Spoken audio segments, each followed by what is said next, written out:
Hey, Craig, good to see you again. Hey Matt, how are you? Doing all right, doing all right. Yeah, Uh, had a good workout today. Sunday I don't usually train, but I did train today. nice. Did legs, which is not my favorite thing Ooh, yeah, anymore, but yeah. used to be a long time ago. But How is the training going actually?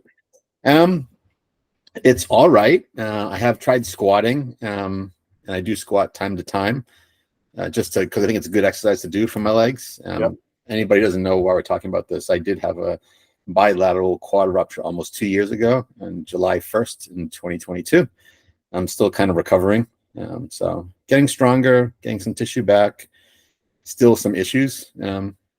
Things they don't fire the way they should.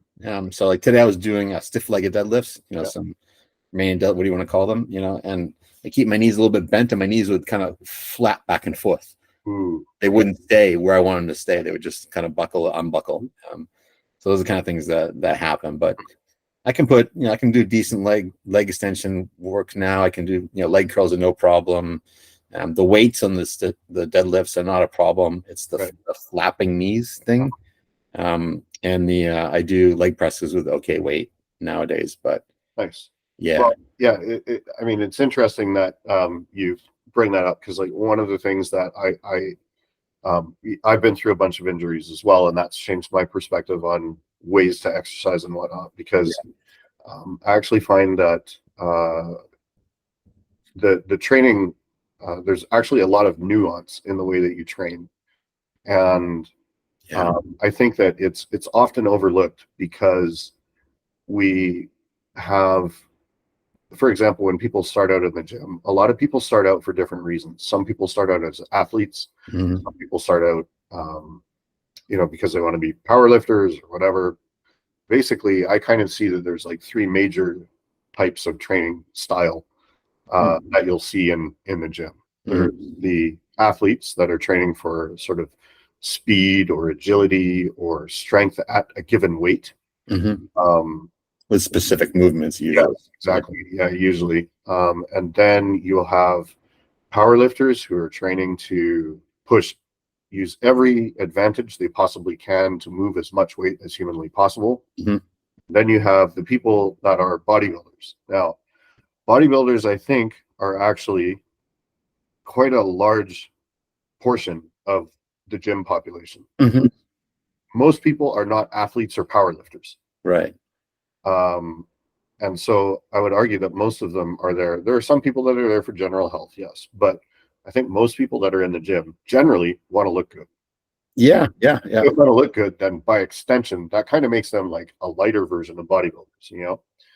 Craig, I have said this and I continue to say it to people that I think most people are bodybuilders being totally unaware. They tend to hang the label exclusively on really massive guys on stage. Yeah. I think anybody who's looking to improve their physical being, Mm-hmm. particularly if it's about shape, proportion, how they look, Mm. it's bodybuilding. You don't have to be gigantic to be a bodybuilder. You can be, just have a little bit of something to be because you're building your body. Yep. Doesn't have to be 300 pounds, so. No, exactly. Like training for aesthetics, right? Like, Yeah, exactly. Yeah. yeah. And most people are not prepared to do what's required to be 300 pounds. So Right. you're Yeah. going to accidentally wind up there. Take it from a guy who's been trying, for 20, 30 years, Yeah. who's still not even over 200 pounds on stage yet. So, There's a lot of people who have that yeah, delusion for whatever reason. I you're don't not know. going to accidentally wind up there. That's for sure. Yeah. Not going to happen. But yeah, so I thought, I think that a lot of people kind of misunderstand that, right? And I've been lucky in this past week where even though I'm in the middle of prep, I've been able to help a couple guys with um, some technique stuff that helps them to, that was helping them with lagging body parts. Yeah. So like, this is, I would say that most of the stuff that I learned with respect to these sorts of things was mainly from Mike Van Wyck, which Okay. I flew out to Toronto and I spent 5 days with him. Yeah.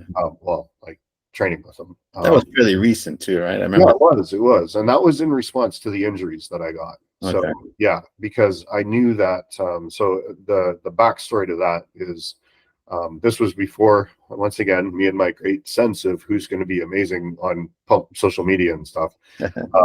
Yeah, Mike was a very interesting guy. And the way that, like, the thing that fascinated me is when he was training guys like Antoine Vaillant or, Quint Beastwood, right? He was training these guys, like proper huge pros, right? And he was getting them to use like 50-pound dumbbells on chest press, and they were dying. Yeah. Right. And I was like, what is going on here? Because, like, I know that that's probably not what they're using. Right. What is this voodoo magic? Right. Yeah. And so anyways, I thought that the stuff and just kind of the way that he talked about training was very different.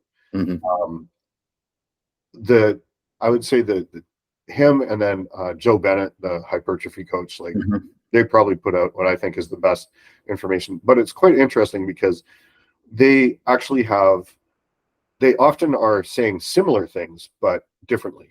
And it's neat to see how they can be similar in some respects yet so different. Like, so for example, Joe Bennett's favorite shoulder exercise is those cuffed cable laterals. Yeah.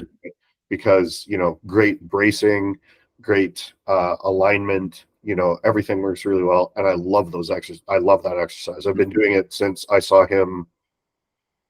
Well, like I was doing it back when he recommended it years ago. And then when he started training Terrence again, Terrence coming back into the equation, when he started training Terrence, he got Terrence to start doing them.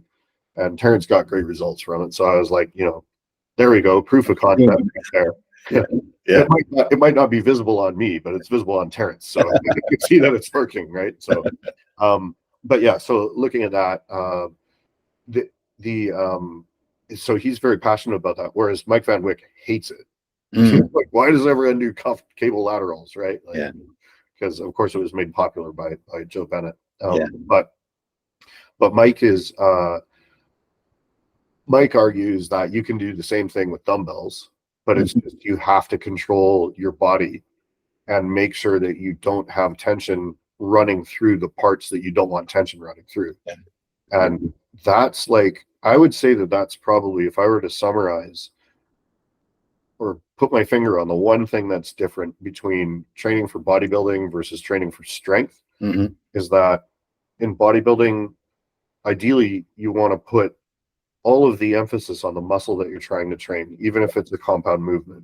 Yeah. And that often means sacrificing weight. Absolutely. Like, yes, I could use, I don't know, 100-pound dumbbells. I have no doubt that I can lift that. Yeah. Would I be able to lift it with the same precision and the same, the same emphasis on my pecs and not have to worry about my shoulders and stuff like that? So the backstory of traveling to see Mike was having seen the way that he trained and the way that he talked about it.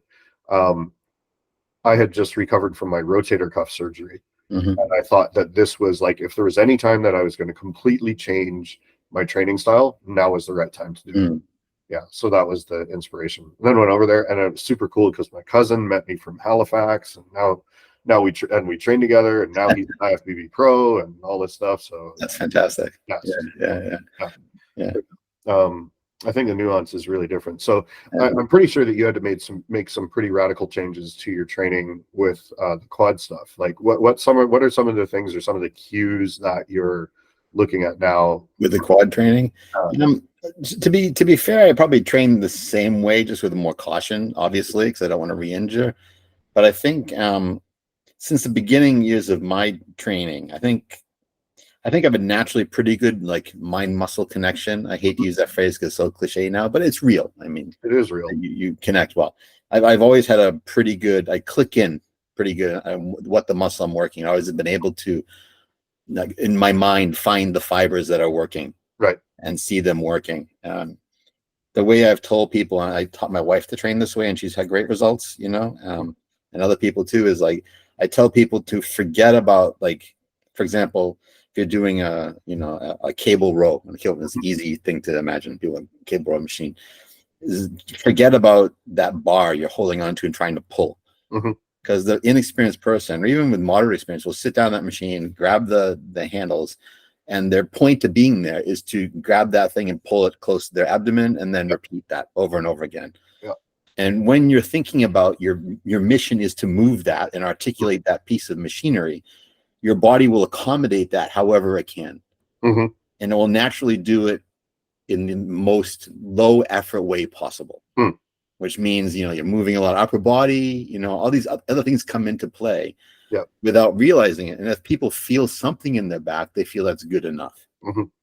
And I always tell people, and I just run this through my head every time, is like, I forget about that. I mean, it's there, of course. You have to recognize you're holding a weight or a handle, whatever.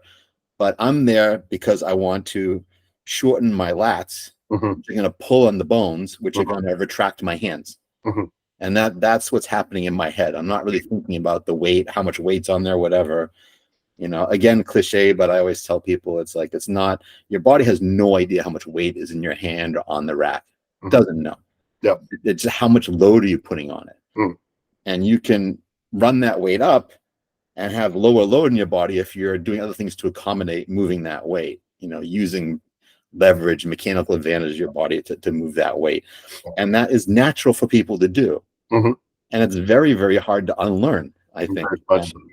But I think, I've been, again, I'm fortunate. Maybe my genetics allow me to connect better than some people, because I do know people, friends of mine who I've tried to help, who simply cannot connect. So I think that's a thing, And I know people who I've told, okay, forget about that bar in your hands. Just focus on shortening the muscle. You know what the muscle looks like in your head, right? You know where it attaches, where it starts from, attaches, right? Okay, shorten that and move the bones, and think about that. And they're like, oh, wow, this feels different. And these are people who've been training for years. Absolutely. Interesting to me. But I think that these things are very, very, very easily overlooked. And how you do it, whether it's cuffs or how you hold the dumbbell differently, it's incredibly important, but incredibly counterintuitive, because your body wants to make it easy as possible. And that's one of the things I love about bodybuilding, is getting in there and really connecting and getting a pump in like 3 reps. If I can do that, I'm so happy. It makes my day, For sure. Well, that back example is pretty interesting, because I think that so there are guys that things always tend to offset, right? So guys that have great arms have kind of crappy backs. That's because they have a tendency to, like, the arms tend to overpower, on all the pulling, and likely the answer to their problem is doing what your advice was just in terms of forgetting about moving the weight and just concentrating on forgetting about the bar rather, and just concentrating on the contraction. So one way that I try to help people do that, and this is a mic cue, but it's always to break your elbow first on your if you break your elbow first on your back movements, and you've already initiated with the part of the back that you're trying to work. So I think that was always a pretty good one. If you just remember, break your elbow first and then drive the elbow back, as opposed to yank the handle towards you. That's a good point. That's probably very, very helpful for people who can't get their mind in the right spot. You mentioned Mike. Somehow that reminds me, like, I trained with a Mike a long time ago. I trained with Mike Quinn. Do you remember Mike Quinn? No, Mike Quinn from bodybuilding, 1980s, 1990s. Mighty Mike Quinn. You can go look him up. He was from Massachusetts. He was very big. He was one of the first guys in the World Bodybuilding Federation, along with Gary Stridham and those guys, when they went into that thing over there. But he did a seminar. I trained with him, and one of the things he taught me about back, which I liked for lat pull-ins, I still try to do, was he would let go of the scapula at the top, so that your shoulders would float up. And he had a kind of see, breaking the elbows remind me of that 2-step, where he would say, retract your shoulder blades first, then start driving your elbows down. And that would change the whole movement, because now it's all about shortening the muscles. It wasn't about articulation as much. But it's unnatural. It's hard for people to learn how to do. For sure. For sure. The another sort of example where there's kind of like a trade-off that your body makes is chest and shoulders. And this is how I injured myself. I had great shoulders.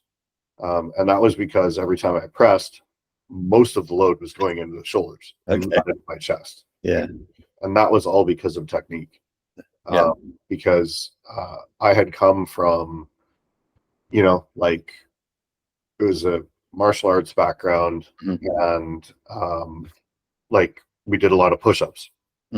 When you're doing push-ups, you don't necessarily keep your shoulders back locked in place and then just focus on the chest. That's not what you're doing at all. In fact, most people have the shoulders over top and are pushing with the shoulders and the pecs, right? And so I started that way, and then that's the way that I pressed naturally, because that was what I was used to. That was your pattern. Exactly. And that was my movement pattern. And because that movement pattern was wrong, you know, I wound up putting way too much pressure on the rotators. And then, you know, it was really frustrating, because every off season I would progress my weights, and if inevitably at some point my shoulders would start getting sore, like really sore, like, as in, it feels, the best way I can describe it is, it feels like you have a dagger or a spike shoved into the front of your shoulder. Right. Oh, okay, that's pretty intense. It's painful. Yeah. It's not like, oh, this is slightly uncomfortable. It's like, this is painful. And all the pain was in your anterior delt, like, or was it before? Yes, it was right. So if you were to imagine, if you just took it's kind of funny, because, like, I think I'm getting like a bit of a sympathy ache right now just talking about it, like, remembering the pain. Yeah. But it was basically like, if you were to poke the front of your shoulder right at the joint, it was right there. So imagine, you know, having a stake driven in right there, and that's what the feeling was. And you would have the pain would usually not be there while you're training. It might come in sort of towards the last couple of reps, but the 2 days after was just like, you know, there were days I couldn't even lift my arm. It was really, really bad. So you know, just for my reference, this is joint pain, not muscle pain, right? Okay. Yeah, I mean, no, like, as I said, the only way I can describe it is like there was a stake driven in there, right, or a knife. Like, the reason why I say a stake is because, like, a stake is bigger than a knife, so I imagine it being more painful. That's where that was coming from, to be honest. Okay. Okay. But like, like the type of thing that, like, Jesus was crucified with was, like, stuck through, you know. So incredibly painful. So I would reach that point every off season. Then I would have to take time off pressing movements and lay off chest, and do rehab type exercises to get it back into shape. And then normally by the time I did that, then it was time to go into prep. So you know, I'd get healthy again and then start prepping. So major, like this, that's why the technique is so important. You know, it's hard, because I think that, like, so if you were just to give advice to somebody who's like, okay, I want to get into bodybuilding, I want to start training with weights, you know, what's the safest way to do it? It's like, okay, go see a personal trainer. But the problem is, personal trainers all have their biases too, right? Like, a personal trainer that's like more well-versed in training with athletes or something like that, and they may not pay attention to the same thing. So I think it's important to get a personal trainer that is a specialist in what it is that you're looking to do. Like, I think the majority of personal trainers don't understand what we're talking about, to be honest. No, definitely not. Because it's not covered in the material, right? It's not their fault. You know, and I think that they would, but it's this is the type of stuff that, like, I remember asking Joe Bennett what the best sort of certification was to get or whatever, and this was back when he was unpopular enough to actually move on to stuff. But he I mean, he had become an RTS specialist, which is like a resistance training system specialist or something, and that was really interesting. Like, I guess the guy that taught him is named Tom Purvis, and I've never been able to attend a seminar, but that's like one of those things that's on the bucket list, because they talk about actually like aligning things correctly based on the machines, etc. Like he touches a lot of that material in a lot of his videos, right? So it's very interesting to see that. And I think that, you know, the way that he would tell you to set up for a lift is very different from somebody who's just read the, you know, the NSCA's like, you know, personal trainer book. Right? Yeah. I was actually shocked when I did my CSCS certification. I was shocked at the lack of instruction on exercise execution. Yeah. Because, yeah. I'm not surprised, frankly. I haven't taken it, but just the nature of the people that come out of those programs tells me that the content doesn't teach. So, yeah. Well, that's the whole reason why I did the CSCS one, because that's like you have to have a university degree as a prerequisite. It's supposed to be the most challenging and difficult one. A lot of people fail it, etc. So, you want to go with the hard one. Exactly. Unfortunately, there was a bit of that. It was ego lifting in the the test department there. Yeah. So, well, what do you think is one piece of advice you would give to somebody? Because I know the one I always do, and I think maybe it's a big ask for people. But I tell people, if you're serious about bodybuilding at any level, you don't have to be like a pro, but just, you know, you want to go in and develop yourself, is sit down with an anatomy chart and look at where all the muscles are, what they do, and understand the origins and insertions and how they move the joints. Understand that conceptually before you go in and start moving weights. Yeah, you know, like it's interesting you say that. That's a very analog approach. They have an analog guy. I'm old, so much in some respects, but there are apps out there now that will actually show, like using a simulation, like a computer or CG simulation type thing, showing the actual muscle contracting throughout the movement and stuff. So, yeah, I mean, if you're somebody that's starting out, that would probably be a great investment. You don't have to. I think that some of these things are subscription based. And if it's a subscription based thing, then maybe you just want to join for a month or two and, you know, learn the basics, that kind of thing. I don't think that you necessarily need to be on there for the rest of your life, but yeah, it would certainly be useful to learn something like that. That's for sure. Yeah. I think one of the examples I have is I was teaching a friend of mine a little while ago has trouble feeling his triceps movements. And I talked to him, and he wasn't really truly aware of the fact that obviously there's 3 heads, triceps, right? Yeah. They attach in dramatically different places. And some of them are going to attacking the humerus, but some are going into the actual shoulder. Yeah. You know, so I taught him to do things like when doing a rope push down or even a bar push down, of having your arms a little bit forward and your body leaning forward a little bit, so you're pre-tensioning the head that's attaching to, you know, not attaching to the humerus. You know, and he's like, wow, it feels totally different. It's like, but you wouldn't be aware of that unless you knew how the muscles were structured. You know, it makes a world of difference, I think. Yeah, very much so. Yeah. Also, I think the other thing that is important for people to know is that I would actually say that most people in the gym use too much weight than they should. Yeah, agreed. Yeah. And they're it's unfortunate. I think that it's actually very mature to see someone using a lighter weight, but executing it correctly. Yeah. Now, that's not to be confused with people that only focus on form and have no weight on the bar. But when I see somebody execute a lift with good form for 8 to 10 reps, where they are shattered at the end of it, I don't care if it's 5 pounds or 250. Yeah. That impresses me. Yeah. And I don't care if it's male or female. Yeah. Right. That's hard training. And I like hard training. That's what gets me fired up. Yeah, no, I totally agree. 100%. Yeah. And when I see somebody pushing themselves, especially with beautiful form, to that point of, you know, like failure or close to failure, you know, I love seeing that intensity, right? And that's what lights my fire and then encourages me to go do the same for myself, right? Yeah.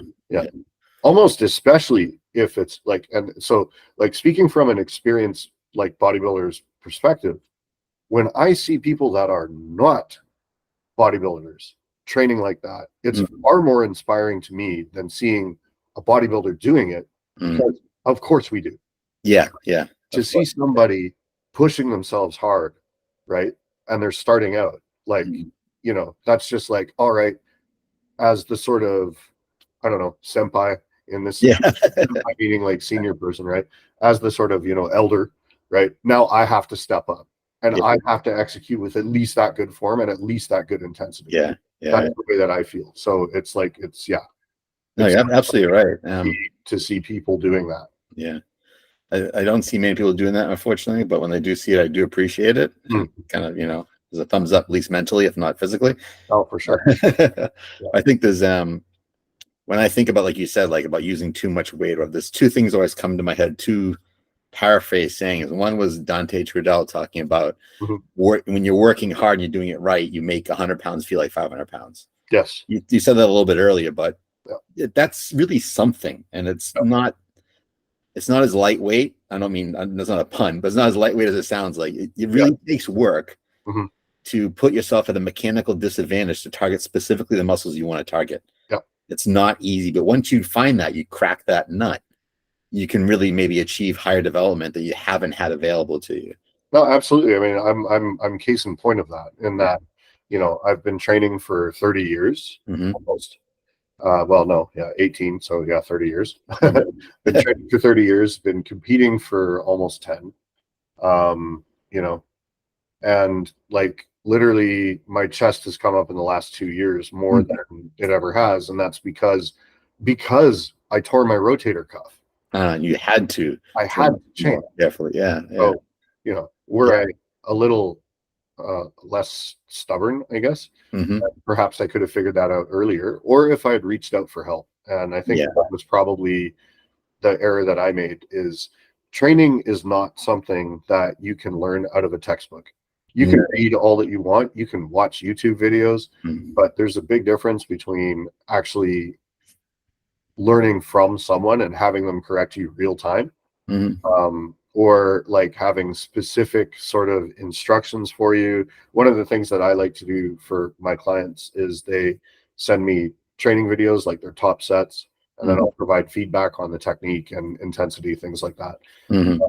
So if you can voice it like a voiceover, but it has to be kind of real-time feedback, right? Like, okay, at this part here, I want you to do more like this, blah, blah, blah, right? Yeah. You know? Yeah, I know what you mean. Otherwise, kind of going back and forth, you know, okay, shoot another video, I'll take a look and revise. Yeah, I've been there. That sort of like, you know, being able to voice over it right at the specific points, or pause the video and be like, this is what I'm talking about here, da, da, da. That helps to really drive it home. But of course, like in person is the best. Yeah. And being able to receive that feedback as you're actually executing. It's the best way for sure. But I just think that like my problem was I wanted to try to learn everything myself without reaching out for help. And I think that was a big mistake. And I think that there's a lot of that happening in the gym these days. Yeah. And especially with like social media and TikTok and Instagram and all that stuff, you know, you get guys that are in there that you can see are doing stuff wrong, but you can also see that they're trying to do it right. They're trying to do it right, but there's just like, you know, a couple little things missing. But then it's hard because, you know, even as like a sort of elder statesman in the gym, you know, you don't want to be correcting everyone in the gym all the time. Right. Yeah. Especially if it's unsolicited. So I try to wait for people to ask me if it's going to happen. I make myself approachable, and if they want to ask, I'm glad to help them. I don't try to jump in. But something you mentioned about, like, you know, having other people help you. Like, I never really. I mean, I've had some training partners, but never really anybody. Well, not that's not true. My closest training partner was a good friend back in the States, who was Mr. America. When we trained, he obviously knew what he was doing. Right. He didn't correct me that much, but I probably learned a little things passively from him. Sure. But I think maybe because my era, the way it was, I didn't really learn so much from anybody, like, you know, like someone correcting me, whatever. But I had so many good people around me to watch, that I passively absorbed it. And I think, you know, I hate saying this kind of stuff, but I think I had some kind of natural talent for bodybuilding, not just in growing tissue, but in movement. Nothing wrong with saying that, Matt. It's very true. And I think we talk about people with great genetics, and my genetics are not great. They're pretty good, but not great.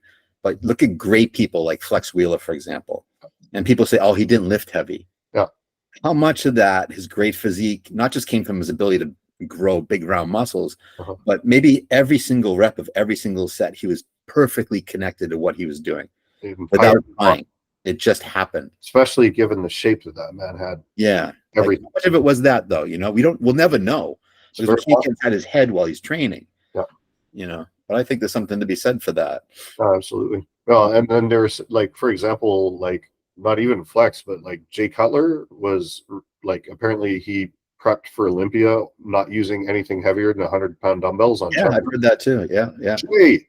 Yeah. Jay. Yeah, yeah. Jay, he's strong too. He can use big stuff. Yeah, no, of course. He didn't have to. Yeah. No, but the thing is if you're getting better contraction by lower weight, then yeah, you know, that's what we're going for.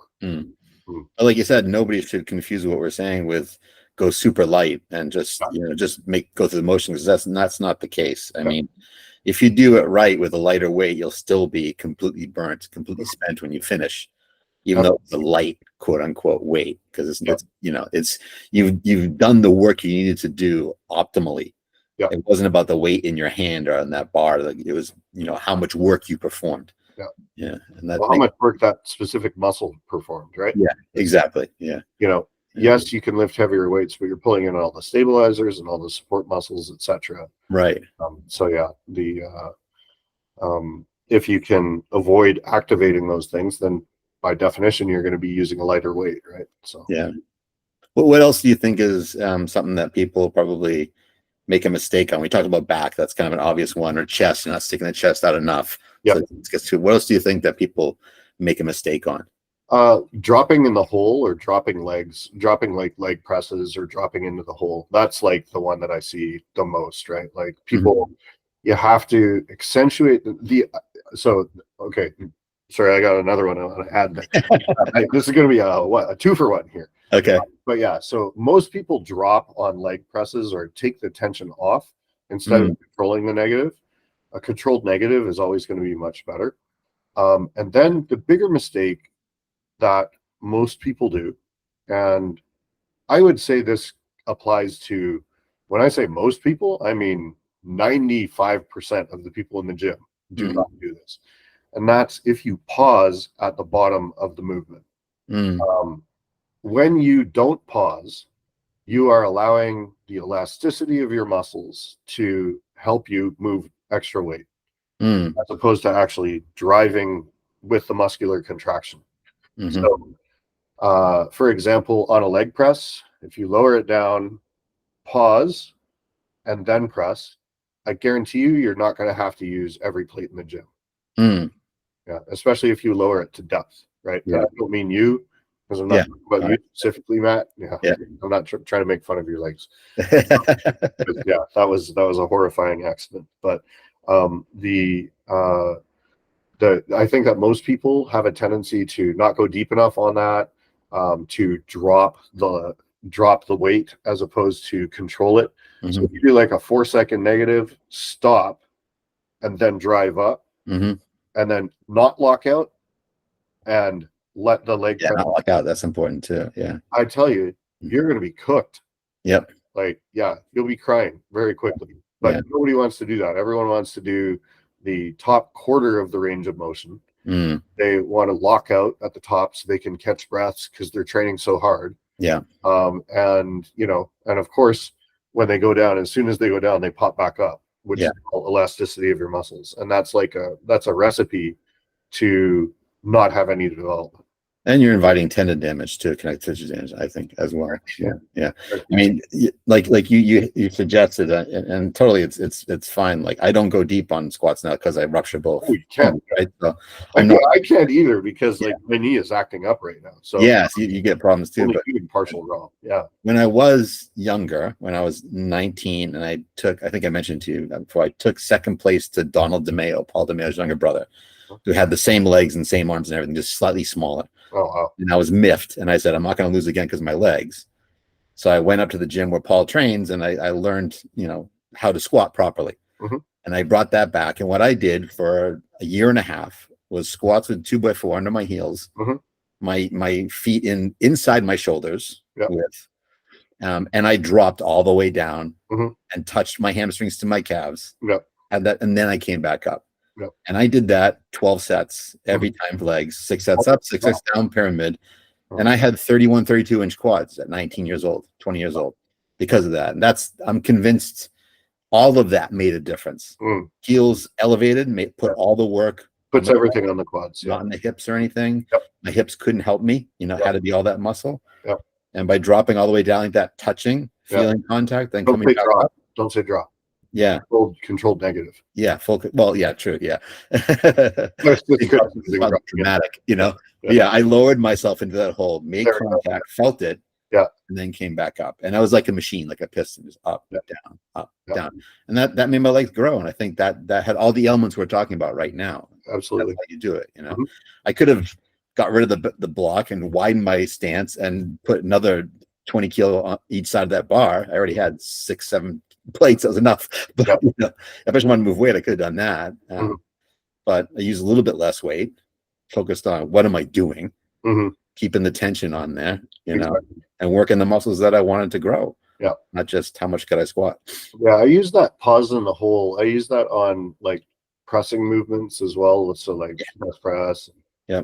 I'm trying to think when I don't use it. I wouldn't use it on an isolation like bicep curl or something. Not needed. But because obviously you're not really once you fully extend your arm, it's fully extended. Yeah. You can't use elasticity of your muscles in that context. No, and the elasticity really comes on multi-joint compound movements. Compound stuff. Yeah. So the same thing. I have some people I work with, teach them to lower the weight more slowly in a pressing movement. Yep. Because if you didn't focus, they would often drop, like you say, drop and almost accelerate down. Yeah. And not only are they not getting any work from the negative or not enough work from the negative, but I'm thinking like there's got to be some kind of exhaustion of arresting the bar's movement and then pushing it up again. That's exhaustion for no purpose. Yeah. You're not benefiting from that anywhere in terms of hypertrophy. You're just exhausting, like catching the bar and starting it up again. Yeah. Like one thing that I've been one way that I try to describe it is that if you don't control the negative, that it's a waste of a rep. Yeah. Like I actually call it that. It's like, we want that negative because that's when you're struggling against gravity, and then there's no, momentum helping you. Whereas like if you explode, then there's a bit of actual like momentum from the initial force that you generated. Right. And it's not the same as like, it's of course, if you that explosive movement is a little bit different from when you're doing a very slow and controlled negative in terms of the tension that it's putting on your muscles. So yeah. That might be a waste. That reminds me of two things. One, I put up an Instagram video a while ago where I was doing, you kind of teased me a little bit. I was doing laterals with 14 kilo dumbbells, which is relatively light, Well, that's way heavier than I use. But that's what I do, like a reasonable weight, and my arms are pretty straight. I don't have them in because I think your form is great. Yeah, and I wasn't thinking about them, but I tell people, like, I think another good quote, like it's time from Dorian Yates, was I think he would say, like, if it's not a weight you can just stop and hold it there, then it's too heavy for you. And those 14s, I can stop them anywhere I want. Hold not indefinitely. I can stop it and hold it. And I control that weight. That's my weight. I own it. So I think that makes a big difference. And if people could just do that to test themselves, where they are, maybe they could better understand, what weight they should be using or shouldn't be using. I think that's super important. That does look cool. Yeah. I think that's what I was harassing you about. It doesn't look cool. It's big enough. Who uses? I have used 120-pound dumbbells and single arm laterals, but I don't know how much quality work I got out of that. That's the thing. I mean, you see that in the gym all the time. Yeah, you guys rocking up who've got like absolutely no shoulders at all. Yeah, and they'll rock up and they'll grab like 24 kilogram weights, and I'm like, for what? Seriously? So you can do like these chicken wing things. Where they get the weights in here, just torquing the rotator cuffs and going to be in big trouble in about 6 months. I was trying to explain to my wife like why that doesn't work. She's obviously not in the same level I am, but I said, go ahead and tie like one of those dumbbells to the end of a rope and start swinging the rope. Now that 10-pound dumbbell is moving in the air, right? That rope doing any work? It's the same thing those guys are doing. It's all momentum. It's just a pendulum effect, know? but they just see the weight moving, and I wish people could get away from that. Yeah, it's tough to swallow though, because naturally people see bigger guys using bigger weights, so they think if I use bigger weights, I'll get bigger. Yeah, there's some truth to that, of course, but that said, those guys are bigger because they've earned their way up there with the weights. It's not because of the weights, right? And that's where their strength is now. Yeah, they own those weights. Exactly. Yeah, and this guy that I was training with today, he's stronger than me. So I was like, use heavier weights, right? Like, don't feel you have to, even though I'm kind of like running them through, like I was like, don't feel that you have to try to only lift what I lift, because my strength is here. Yeah, yours is not. So and it's okay, right? Yeah. As long as he's feeling, I can still teach you better technique, and you use a heavier weight, right? Yeah. That's fine. Yeah, I'm not. That doesn't hurt my ego. Don't worry. Yeah. No. Yeah. I've trained people a lot stronger than me, no question. Yeah. But most people haven't looked better than me, so I guess I'm doing something right. There you go. Right. Yeah. Connecting, at the very least, I'm connecting. Yeah. Very good. But yeah, good topic. I enjoy talking about this stuff. Like, I talk about this even more because I think people who don't know this is a hard thing to get their heads around. Very important too. Yeah. But if anybody wants to learn more about that when I was younger, I think that I would be better developed now. Yeah. I also think that I would have avoided injuries. So the injuries part. Yeah. So there's there's no good reason to not pay attention to it, right? I hope that, like, hearing that coming from someone that despite injuries and stuff has come here or has managed to accomplish this is worth something to those that haven't been there, because like, you don't have to choose the hard route, right? If you learn how to do things correctly in the beginning, then that will definitely benefit you going forward. And you're never too old to learn either. No, not at all. Yeah. I learned all this chest stuff like 2 years ago. Yeah. And if what you're truly after is a better physique, you want to do what gets you there. It's not about the weight. It's about developing that physique as efficiently as possible, and as injury-free as possible as well, which all goes hand in hand. So yeah. Okay. Well, good stuff. Great talk as usual. I hope people enjoyed and appreciated this one today. There's some gems of truth in here, I hope. But so anybody listening, feel free to comment, let us know what you want to hear about. Do a subscribe or a like if you haven't already. We really appreciate it. It lets us know if we're giving you the content you want. And any questions, right? Like, on what you want us to talk about, or, like, for example, we mentioned some cues today in terms of legs, chest, back. Do you guys want more of that sort of information, or is that helpful? Can we, what can we do to help you guys more? That's what we really want to know. I like to be for other people what I wish I had in my days when I was very young and there was no YouTube and internet, but I still wish I had someone to teach me these things. I like to be able to do that for other people. So absolutely. Yeah. Okay. Thank you very much, Craig, as well. As always, you take care of yourself. Enjoy the rest of your prep. And I will see you next time. We'll see you next time. Okay. All right. Thanks. All right. Cheers.